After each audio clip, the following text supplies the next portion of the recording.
A long time ago, in a galaxy far, far away.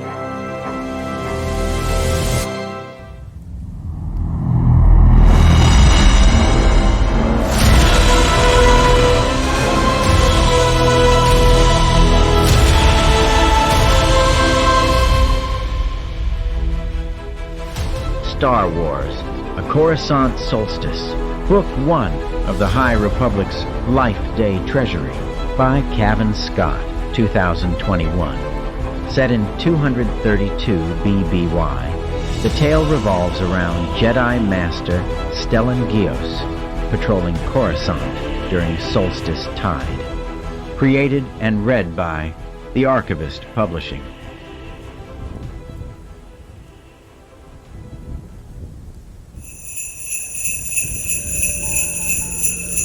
Coruscant never looked so beautiful as it did at Solstice Tide.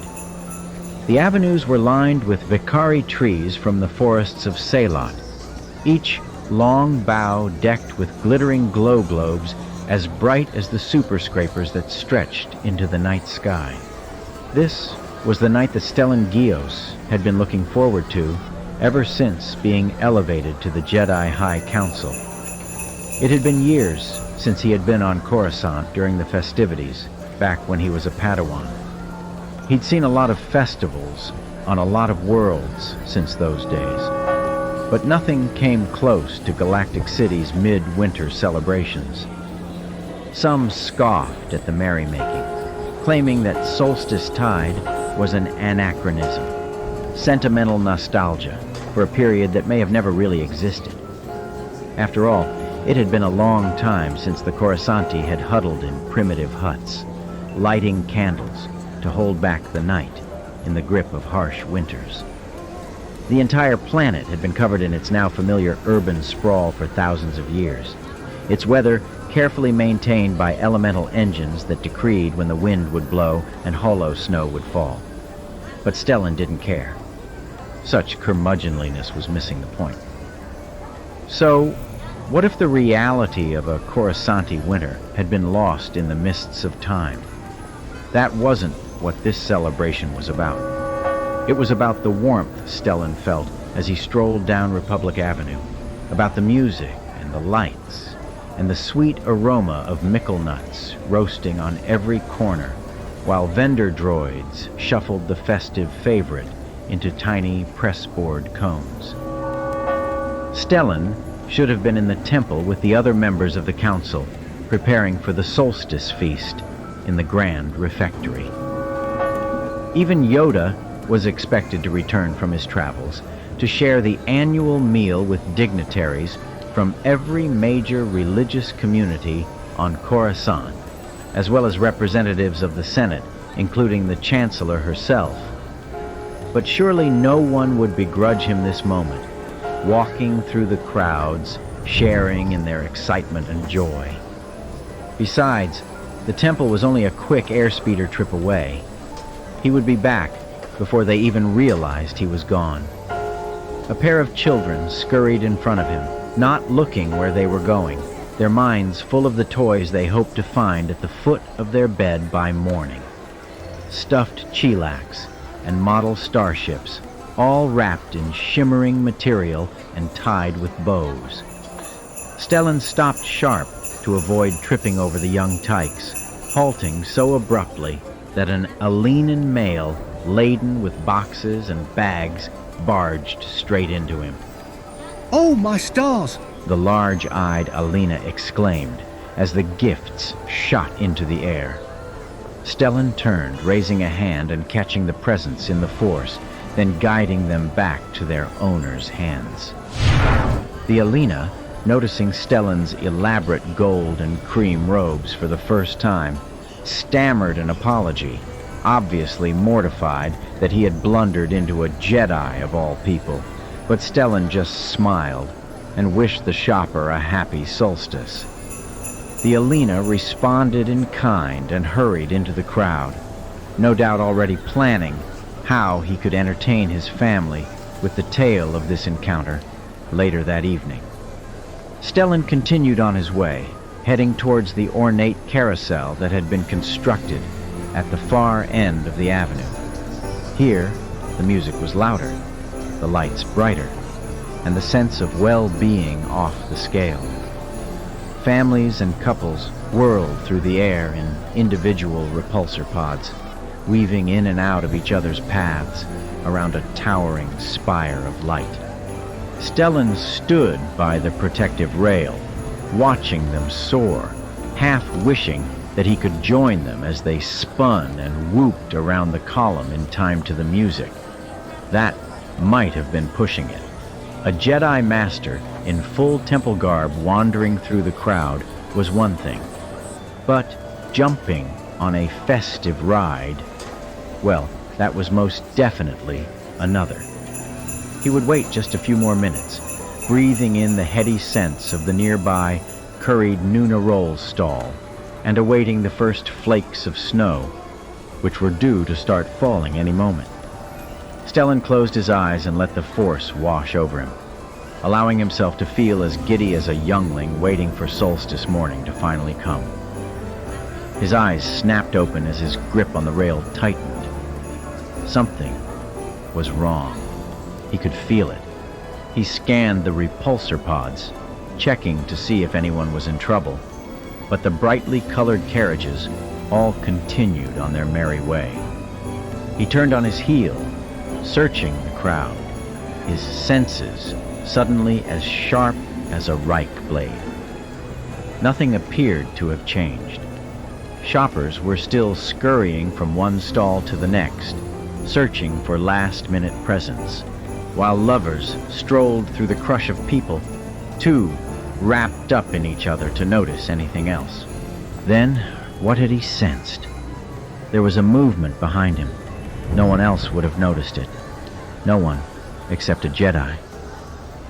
Stellan's eyes narrowed as he spied a tiny hand slipping into the coat pocket of a stout Chagrian, waiting patiently at the spiced egg milk stall. The thief was a Gotal boy, no more than 10, maybe 11 standard years old.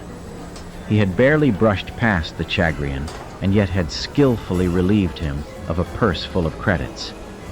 As Stellan watched in amazement, the lad bumped into a female Vuvrian, only to apologize sincerely as he removed the Lucrite bracelet from her delicate wrist. That was when the kid's yellow eyes found Stellan's. The boy's mouth dropped open as he realized he'd been spotted, and in an instant, he was gone, melting into the crowd like smoke from a winter fate candle. Stellan started through the crowd, all thought of returning to the temple gone. The boy wasn't difficult to track, even through the joyous throng. Stellan could feel the Gotal's fear and panic as he made for the towering buildings of the commercial district. Stellan leapt into the air, the Force propelling him to the top of the nearest Vakari tree, sending a shower of crystalline needles down onto the holidaymakers below. There were gasps of amazement, followed by blossoming despair, as the sudden movement of a Jedi alerted the crowd that something was wrong. The lad's victims delved into their pockets or reached for jewelry, only to discover that they had been robbed. Stellan spotted far more than simply an aggrieved Chagrian and Vuvrian. The little thief had been busy.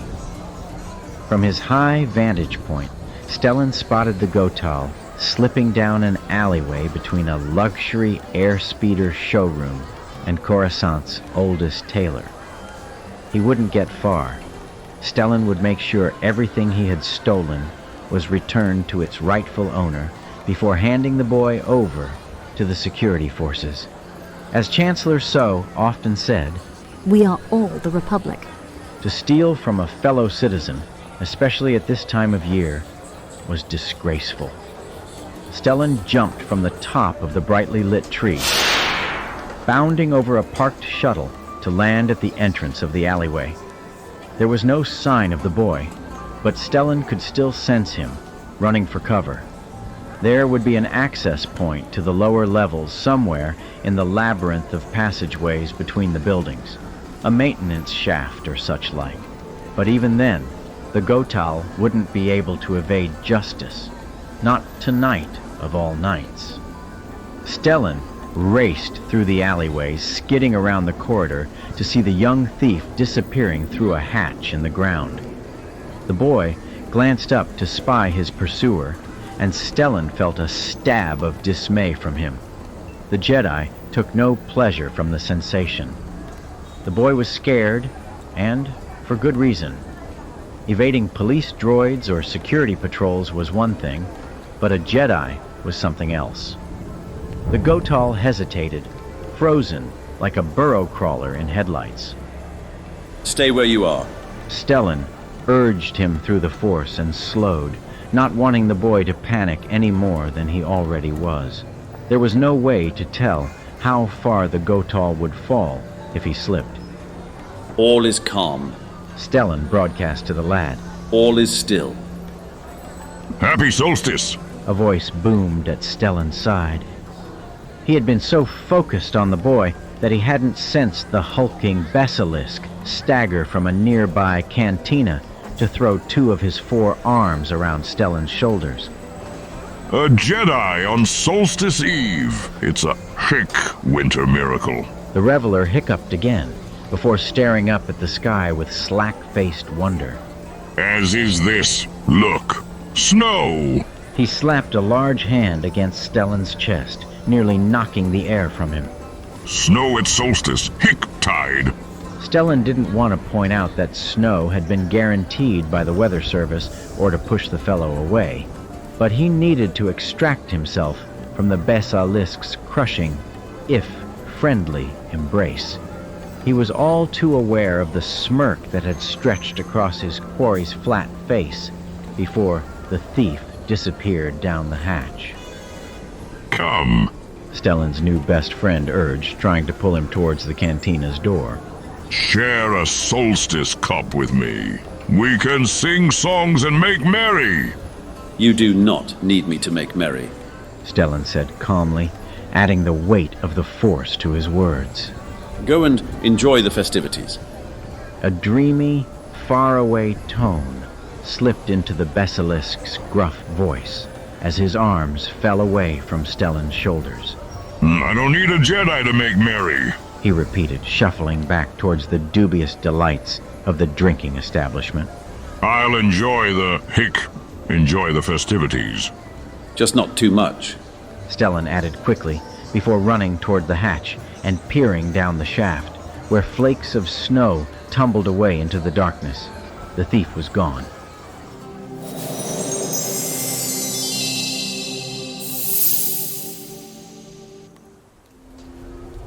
It had been a long time since Stellan had descended into Coruscant's lower levels. Down here, kilometers beneath the surface, there was little evidence of solstice cheer. It was cold, bitterly cold, even through Stellan's thick robes.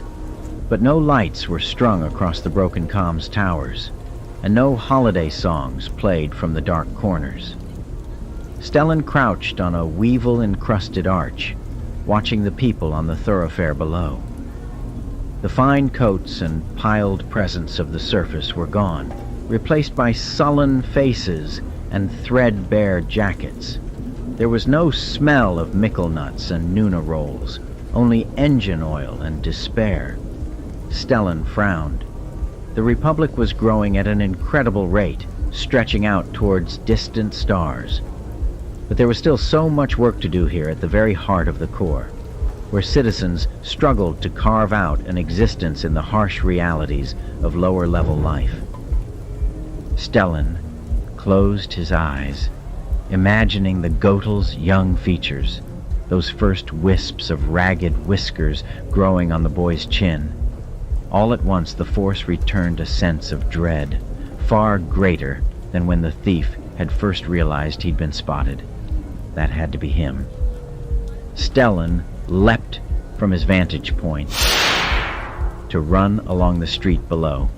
The inhabitants of the lower levels scattering to get out of the way of the charging Jedi Master.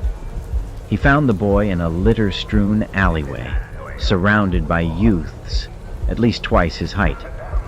There was a long-limbed Lepi and a Nephran with tattooed pincers that snapped ominously, and the gang's ringleader, a hulking octoroid with hissing breathing equipment, loomed over the young Gotal. The boy was doing his best to appear brave. Well, The octoroid rumbled. what have you got for us, Nit? The Nephran grabbed the boy's jacket, lifting him up off his bare feet. Let's see, shall we? She growled in Nepotisian, shaking the boy so his stolen loot clattered to the filthy floor at their feet. Is that it? The octoroid snarled. We wanted more. And you've got it. Stellan thought, drawing his lightsaber. More than you ever expected. The gang whirled around as the saber ignited, the Nephrin dropping the Gotal in surprise. The octoroid's bloodshot eye widened as he found himself staring at a pulsing plasma blade, while his companions ran, the mere sight of a lightsaber enough to send them scurrying in fear. But not the octoroid. Stellan couldn't believe what he was seeing as the Cyclopean brute pulled twin blasters from his cheap shack-hide coat and let loose a volley of crimson shots. The blaster fire never met its target. Stellan somersaulted over the bolts to land centimeters from the abandoned gang leader. The octoroid looked up at Stellan and then down at his blasters, which had been sliced in two, the edges of the shorn-off barrels glowing where the Jedi's weapon had cut through. Go!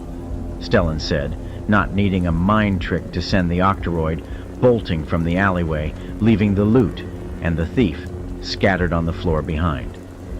The Gotal boy, Nit, looked up at Stellan in awe as the Jedi Master doused his blade, returned the saber hilt to its holster, and drew the stolen goods, including the Vouvrian's bracelet, the last of his ill-gotten gains, which leapt from a hidden pocket in Nit's rags, up to him with a flick of his wrist. Are you going to arrest me? Nit bleated, fearing the worst. Will you do this again? Stellan asked, slipping the various treasures into his robes to return to their rightful owners at the first opportunity. The boy shook his head. Stellan nodded. Then go on your way, young Nit, and stay out of trouble.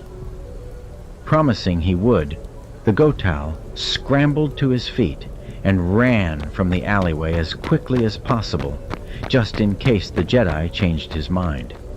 Frowning, Stellan watched him go. He had caught the thief, recovered the stolen items, and saved the boy from a beating. But something still didn't feel right. Hollow snow filtered down from above as Stellan stalked into the shadows, his robe billowing in the draft from a recycled air pipe.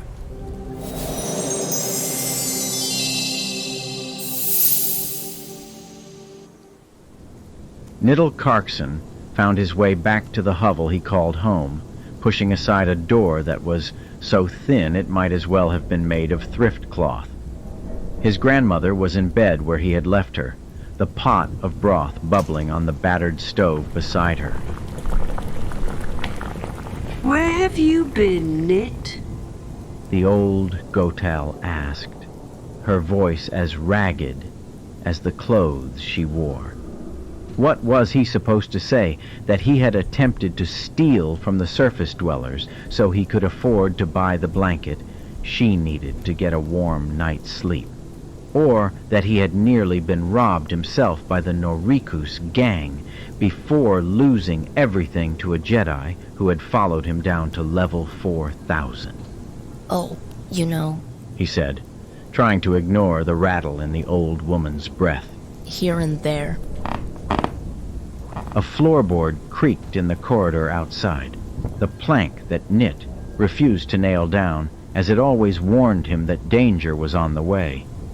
Was it the gang, come to take out their frustration on him after being bested by the Jedi? Stay back. Nit said, reaching for the broth's dented ladle, knowing full well that it would be useless against Acantha's pincers or Noricus's Octoroidian blasters. He stood braced to strike all the same as the door swung open. But it wasn't a Lepi or a Nephrin who stood in the doorway, or even the hulking presence of Noricus himself. Instead, it was the bearded Jedi, still wearing those pristine robes. He must have changed his mind and followed Nit home, ready to cart him off to a holding cell. Not likely. Not here in his own home, dark and dingy though it was. Nit threw the ladle, but the Jedi raised a hand, and the implement froze in midair, only to be dismissed by the flick of 2 strong fingers. You said you'd let me go. Nit cried, but the Jedi didn't respond, looking past Nit to his grandmother, hacking painfully on her poor excuse for a mattress. The Jedi's crystal blue eyes rested on Nit again. So that's why you stole those things. Not for yourself, but for her. There was something in his voice, in his expression, something that Nit had never experienced before. It wasn't pity or disgust, but compassion, a deep sense of empathy, despite the fact their lives couldn't have been more different. The Jedi up in his spired temple, Nit, and his grandmother living in the dirt down here. But all the compassion in the world couldn't stop Nit from flinching as the Jedi suddenly unclasped his great cloak with its elaborate golden embroidery. As Nit watched in wonder, the bearded man whirled the cloak around to lay it tenderly over Nit's grandmother. There. That should keep you warm. The elderly Gotal smiled toothlessly at the Jedi, pulling the robe close. The man returned the smile, squeezing her arm gently before rising and turning to leave. He paused at the door, looking back at Nit. Thank you. Nit frowned. For what? For reminding me, especially at this time of year, why I do what I do. Nit didn't know what to say. You're welcome, I guess. Just promise me one thing. What? That you'll be true to your word. No more stealing. Nit nodded, feeling heat on his cheeks. No more stealing, I promise. The Jedi smiled again and stepped aside. Nit looked back at his grandmother, snug beneath her ridiculously opulent new blanket. Wait! He shouted, darting out into the tenement's dank corridor. The Jedi stopped once again, looking back at him quizzically. Nit nodded back towards the door. We were about to have supper. Strat stew. It's hardly a solstice feast, but we'd be honored to share it with you, if you have nowhere else you need to be. The Jedi's smile broadened. I can think of no better way of celebrating the season, if you are sure. Nit shrugged, suddenly embarrassed. Yeah, if you don't mind sitting on the floor. We don't have any chairs. The Jedi laughed, letting himself be led back into the hovel. Who needs chairs? He sat down, and Nit's jaw dropped as the Jedi crossed his legs and floated at least half a meter from the dirty floor. The Jedi saw him looking and raised a questioning eyebrow. Well, want to give it a try? The Jedi raised a hand, and Nit found himself floating off the ground, too. His grandmother chuckled for the first time in months as he crossed his own legs, hovering like the Jedi in midair. What's your name? The Jedi asked. Niddle Karkson. I'm Stellan. The Jedi told him. Let's have your stew. And then you and your grandmother can come back with me to the temple. There are fresh clothes and comfortable beds, enough to give you both a good night's sleep. Then, tomorrow, maybe we can discuss over a bowl of spiced egg milk how we can put your talents to better use. What do you say? Knit grinned from ear to ear. It was going to be a very good solstice.